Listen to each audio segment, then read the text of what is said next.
يقول أن قيادة الجيش من حلتين، ما ذكر اسم الحلتين، وأنا عارف أنه يقصد نهر النيل أو منطقة الشندي تحديدا.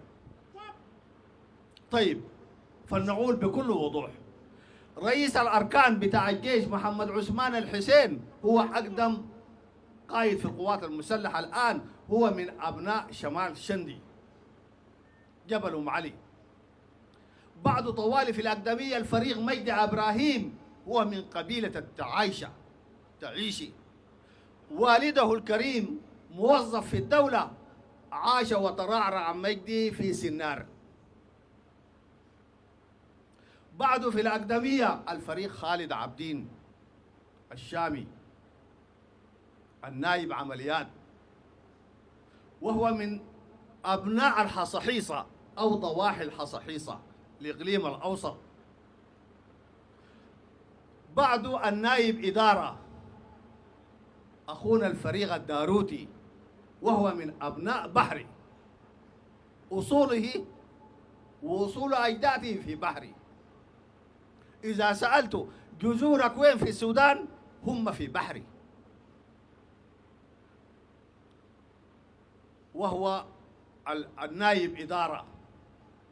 النائب تدريب الفريق عبد المحمود حماد، وهو من بربر العجيمية.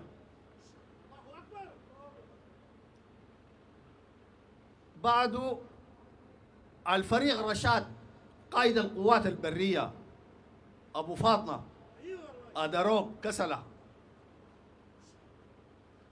بعده الفريق الطاهر العوض أدروب الطاهر أدروب قائد القوات الجوية من شرغن الحبيب. قائد الدفاع الجوي أخي الكريم عبد الخير عبد الله ناصر من أبناء كادوغلي جبال النوبة.